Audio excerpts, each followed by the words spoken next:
من اعتصم بحبلكم وأمن من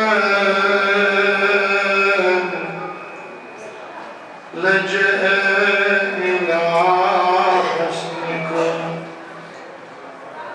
يا ليتنا كنا بخدمتكم فنفوز فوزا عظيما.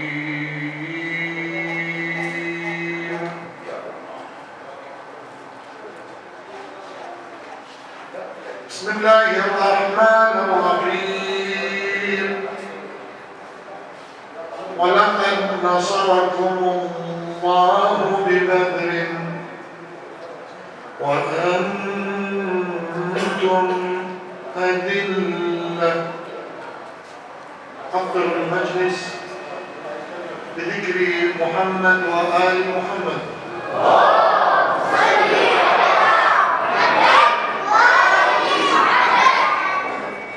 الليلة تاريخيا تنسب لواقعة بدر، وواقعة بدر تعد من أهم الوقائع التي مرت على المسلمين. أريد أمضي بعض الالتفاتات لتلك الواقعة من خلال المنظر، وإن شاء الله أوفق ببركة وجودكم إن شاء الله. بعض الوقائع وبعض الحوادث تشكل انعطافات وتشكل نقلات في المجتمعات. لذلك واقعة بدر شكلت انعطاف مهم جدا للأمة الإسلامية. النقطة الأولى شوية خلينا ناخذ من صاحب الرسالة صلى الله عليه وآله، صاحب المشروع النبي صلى الله عليه وآله. لما استعد وتهيأ لإدارة هذا المشروع وهو الإسلام، نلاحظ النبي أول نقطة هو عامل. بس أنا ما أتكلم على محمد صلى الله عليه وآله، محمد الملكي اللي دنا فتدلى فكان قاب قوسين أو أدنى، أو أتكلم على محمد اللي هو معلم لجبرائيل. هو في المعراج، هو في قضية المعراج النبي يقول زجني جبرائيل، هو زجني جبرائيل.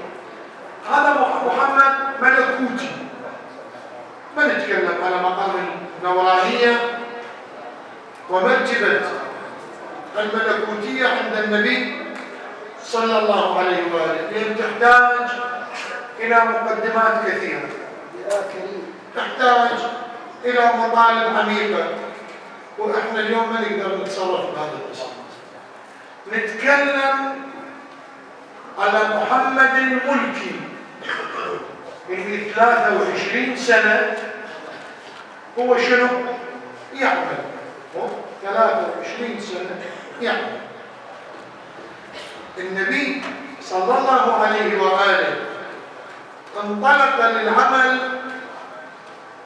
بنقطة كان عمره 40. تمام يا تمام، يعني مو 20، يعني مو 25. اليوم هو 40 ايش قد يمر بعملية خمول؟ هو لكن نشوف الرسالة ومشروع التبليغ الرسالي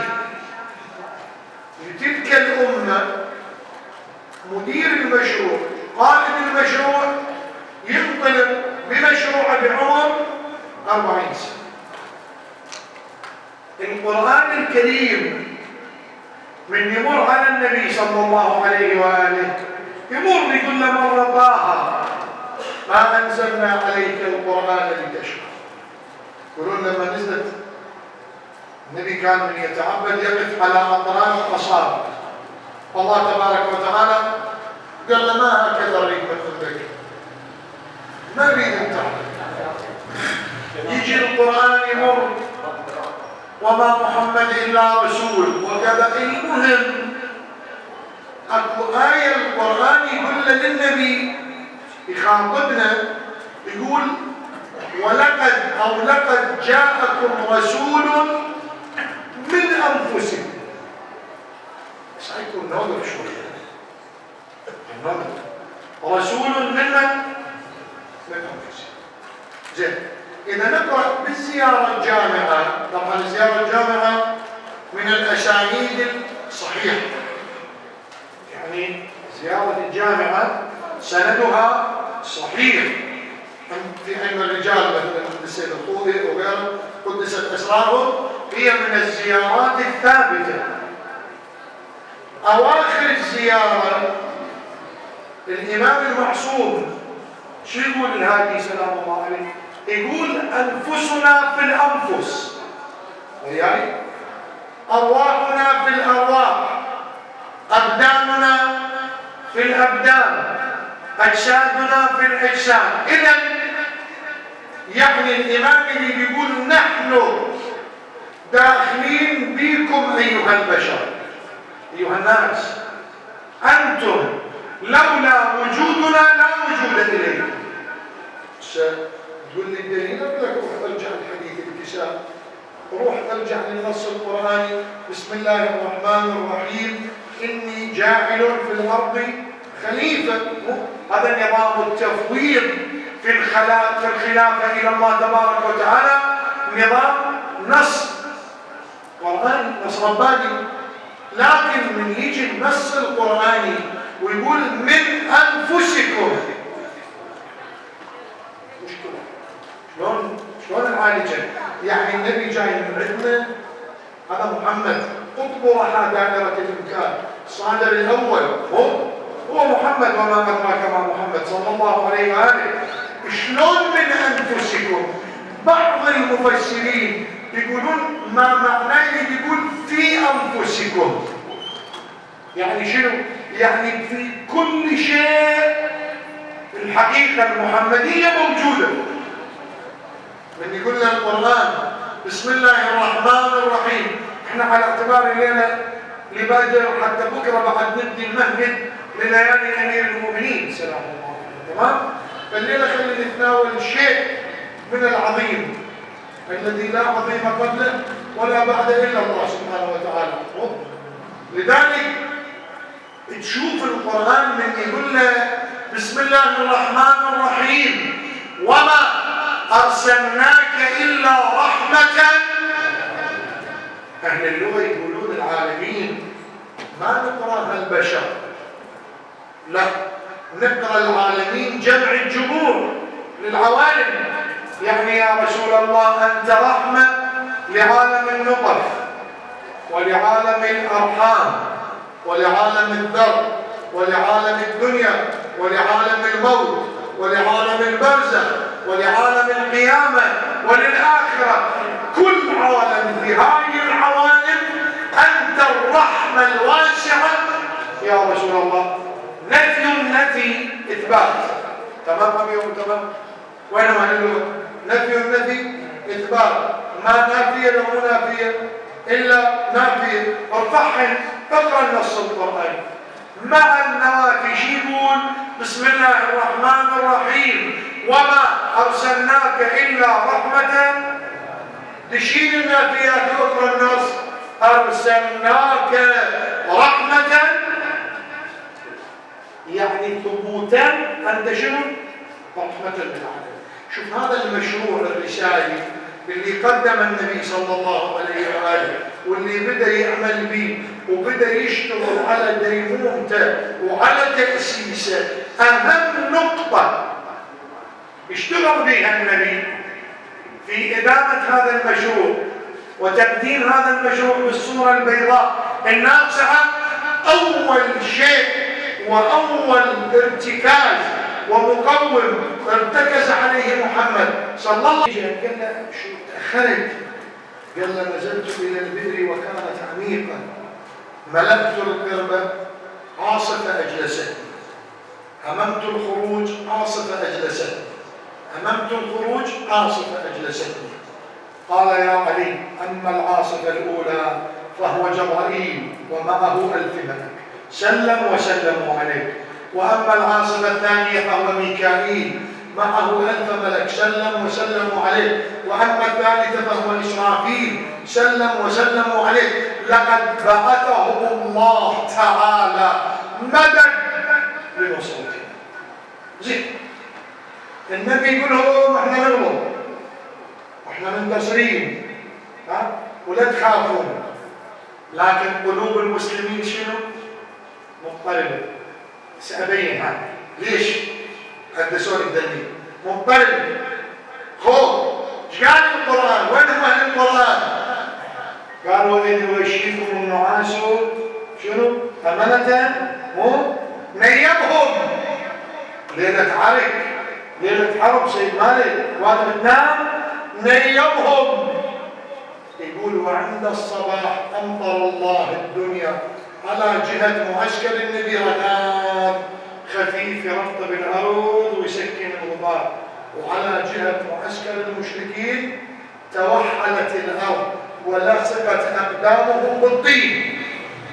لم يبقى مستيقظا مع النبي بليلة بدر إلا علي بن أبي طالب ونسيب الأنصاري وحمزة وجبرائيل.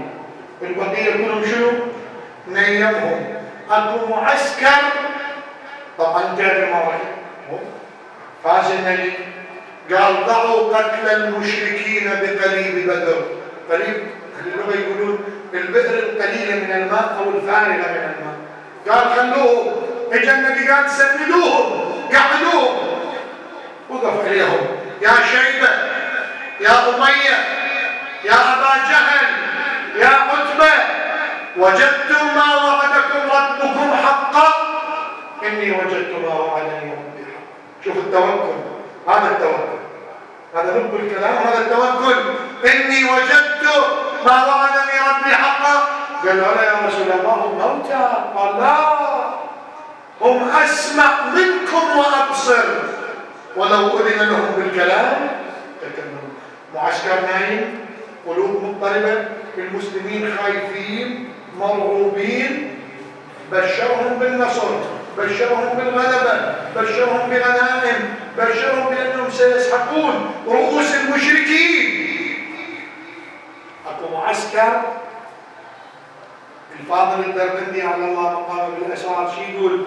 يقول تراهم لهم ذوي كذوي النحل بين قائم وقائم وراكع وساجد إلى الصباح.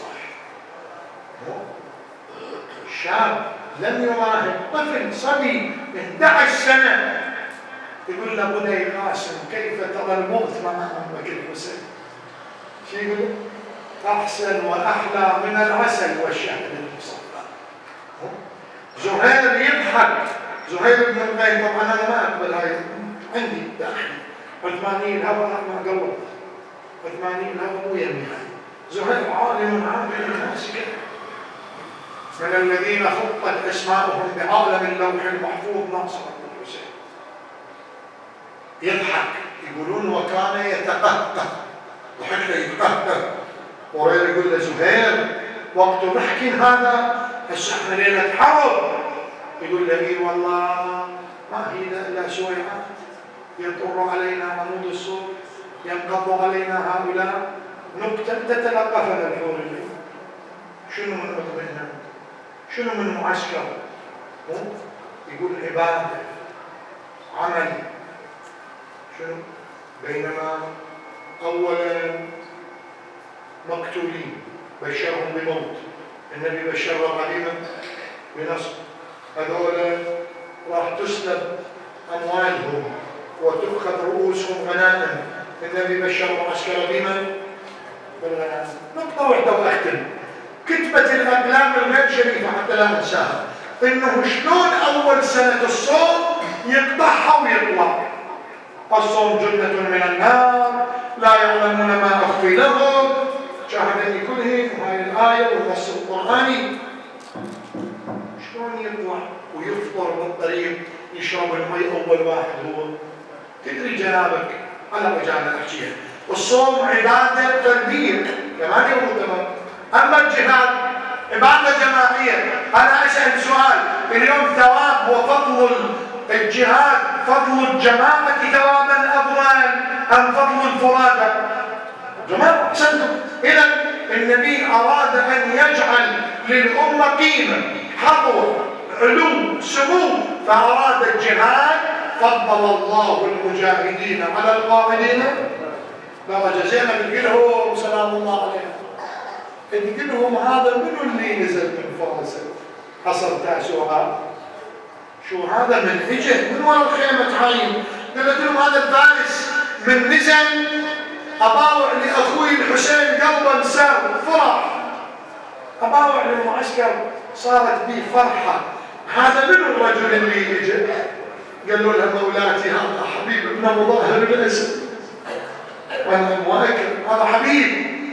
قالت لهم الله كان هذا الرجل ايش كثر طيب وخير بحيث اخوي بهالوقت ويفرح بي، يفرح يتبسم بجيته. سلموا لي عليه، قلوا له مولاتك زينب تخصك بالسلام. راح قالوا له حبيب جدك هديه جدك بركه. قالوا له السيده زينب بنت امير المؤمنين تقول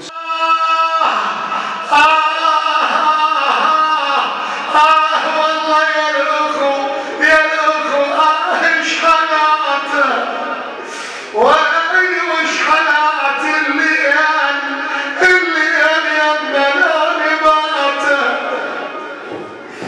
ضلعبين اي والله يا خالي على المصالح. ضلعبين عسى يبرد جدتهم، عسى يبرد اي والله يبرد جدتهم. ضلعبين اريدك تقول وياي هذا الغافل. عسى يبرد جدتهم. ضلعبين وإن سمعنا من المخيم والغمول، سمعنا من المخيم والغمول تغشم من حافظ خيل مية. يا الله تغشم من حافظ خيل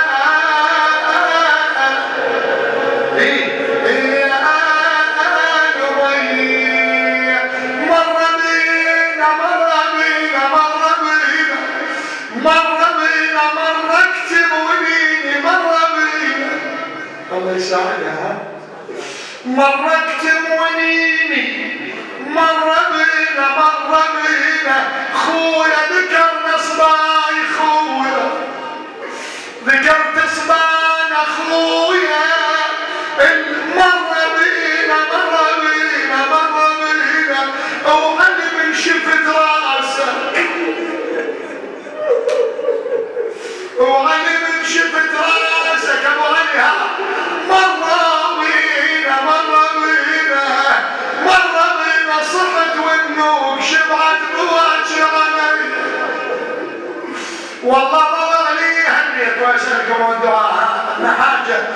ضل لي حال الرمل وابن امي. والله حال الرمل وابن امي ضل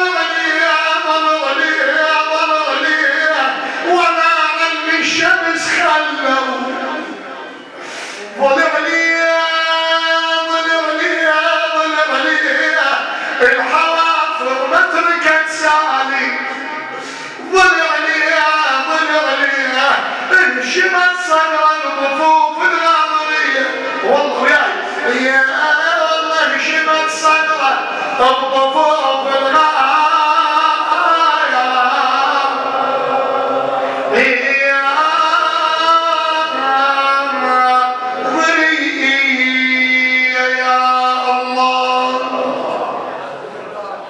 إلهنا نسألك وندعوك ونقسم عليك بأحب الخلق إليك محمد وعلي وفاطمة والحسن والحسين والمعصومين من ذرية الحسين.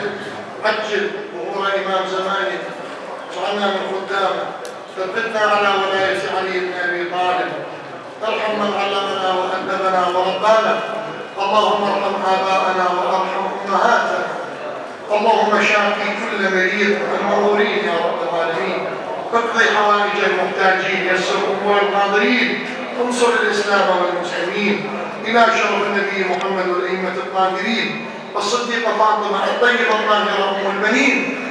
أرواح من لم يذكرهم ذاكر ولم يرثهم وارث. شهداءنا الأبرار أمهات المعصومين مولاتي أم سلمة. موتى الحاضرين موتى السامعين موتى المسلمين موتى البادلين والمؤسسين موتانا بالخصوص. إلى أرواح ورياض شهداء بدر وأنصار الحسين قضاء لحوائجنا شفاء لمرضانا نصرة لعلمائنا وديننا سلامة لعوائلنا. بلغ اللهم الجميع ثواب الفاتحة مع الصلوات.